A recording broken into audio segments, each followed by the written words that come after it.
What do you see as the main trends right now that are sort of driving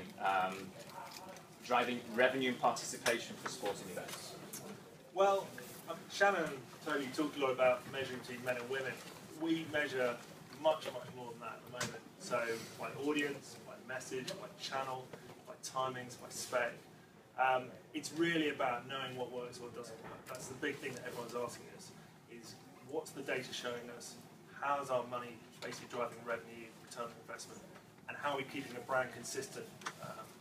The hardest thing we're finding with sports is to stand out, especially if you're offering a similar product to others, is how do you create an emotional connection to that?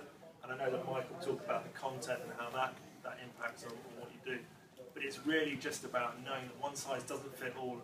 The market is too saturated, the media is too fragmented. And really where we're going is actually doing daily numbers, tracking around marketing spend. And you know, it's got to the point now where media and marketing is not seen as a bottom line expense, it's seen as a real revenue generating tool. And it's understanding that and knowing that and seeing the gaps. So for us, the big trend is actually saying, what are we doing? How's it working? What's our key objective? And how are we measuring it against what's going on with others around us? And if it's not working, how quickly can we pull it? Talk about digital activity. We need to be doing stuff that we can get out of within a couple of days. We really do bring that all together around owned, earned, and bought channels. So it's measurement, tracking, data, and customer analysis is the big pull for us. What do you mean by getting out of something in a couple Well, of days? In the old days, it was great for media agencies. They would book a lot of activity and hope for the best, and that would be set in stone. Now we want to be working, so we allocate marketing spend over the same network. So you're running one spend across multiple digital platforms. You can move it without having penalties and pausing activity as you would for sort of PPC or other activity. And not being tied into long-term media deals. It's actually doing contra and partnership deals that are based on either revenue shares or cost per acquisition targets. So it's no sort of 10-week media deal off to the pub, thanks very much. It's actually analysing and measuring everything on a day-by-day basis. So you're saying the number one trend is tracking it and making the adjustments, and we're seeing maybe 10% honest enough to say that they're actually doing that. Yeah, I think the guys upstairs with the checkbooks don't want to pay out for marketing. They want to have a business model proven to them on a tactical budget, and therefore our clients saying to us, well, tell us what we can do on this budget, and if it's working and we're driving tickets or participation at a certain amount, then the budgets are irrelevant, frankly, because if we're bringing people in for £5 and our target is 7, we'll just keep spending on those ones that are working. So it's really where we've been driven at more than anything. How would you define content marketing, and a couple of examples of what would be very applicable today for sporting events? I think it's everything that emotionally connects you to your audience in a way that actually drives behaviour change. We help use content marketing when we're trying to drive particular results. So when we talk about dynamic pricing, we try and release content around certain periods of time so that we can then tie that into something we want to do. There's a need for a value exchange. So one of our clients is UFC,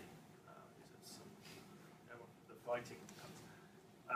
They grow ridiculously fast by using social media because they've got such a fast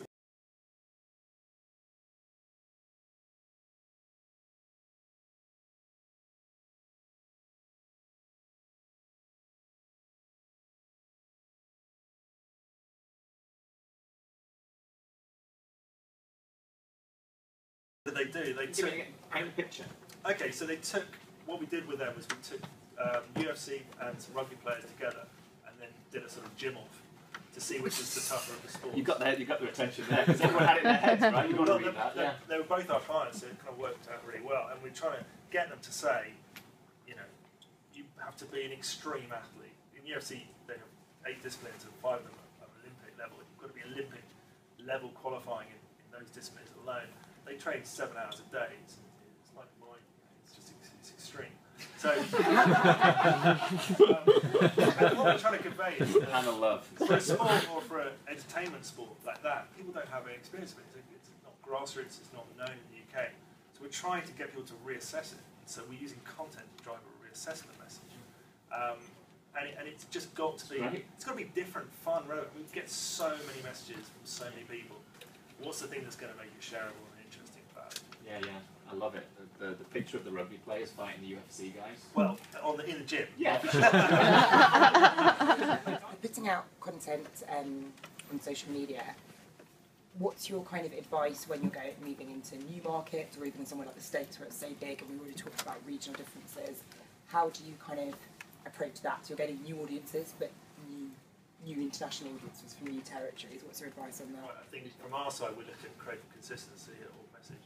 We got asked to go to New York to talk to one of the mob guys about launching through Europe, and it was a reverse of that. And we suggested that they kept their US agency where it was because it was about 2 blocks away and we were about 5 time zones away. But we came at it slightly differently because the audience was slightly different. So we had to look at France, Germany, and across a number of European regions, and how they consume media and how they buy is different. But we had a central thought that carried through creatively, and the whole look and feel was the same, and the whole brand was the same. But yeah, from a media planning point of view, we have to think of it in a different way. And did you come up against any sort of common themes or common challenges that you found going into, I don't know, certain territories or just generally moving into new markets? Yeah, they weren't quite there themselves, was the first challenge we found. They didn't have offices in those spaces. Oh, I see, right, yeah. The key thing really is just creating a consistency and creating a simple enough idea that translates. So we couldn't do wordplay, we couldn't do things that were fun play on words in terms of making ideas.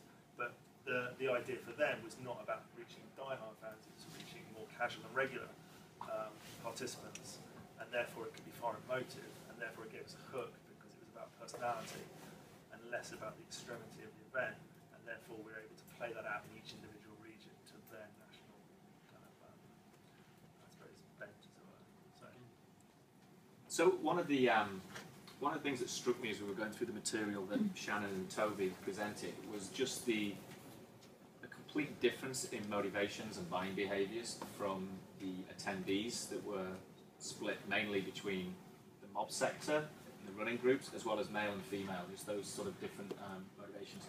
To what extent do you work with sporting events and segmentation becomes kind of the primary driver for a lot of these, and actually delivers a higher return on marketing? Yeah, I mean, it's everything really.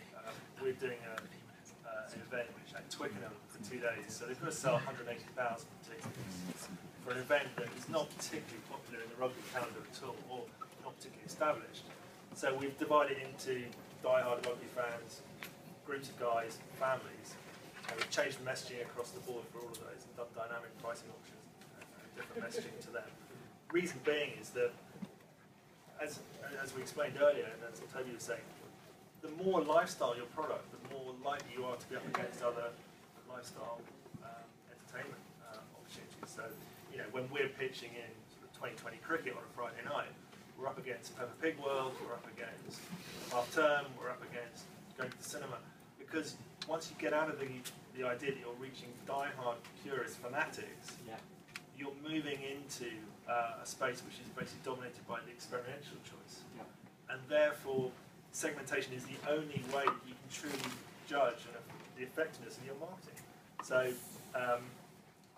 for us, it's become absolutely crucial, and the way that we do that has still got to look and feel the same. It's still got to have the same overall proposition, and you've still got to have the same experience. But we are doing group deals around guys who are coming in groups. We're doing family incentive offers.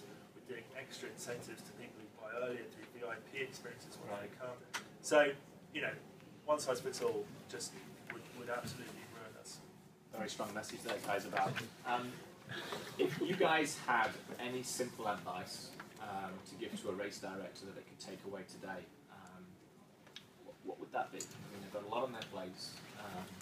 I think do less better if you can from a marketing point of view. Spend less and test and track and measure the effectiveness of that spend. And I think, if anything, from an experience point of view, try and differentiate yourself and what you stand for and why you do what you do. So if it's a truly extreme experience, then call people out and lay down a challenge and get them to stand up and see if they can be counted. If it's a group experience, then play to the fact that you're doing it with friends and that it's a once in a lifetime or possibly hopefully more experience. It's no point, sadly, just doing advertising and marketing. You've got to be able to prove to the guy who's got the budget that you can sell the event, participation in that event, for a lower amount than what it costs you for the ticket or the actual entry price. Because that way, you're proving that you can do things that actually are driving revenue.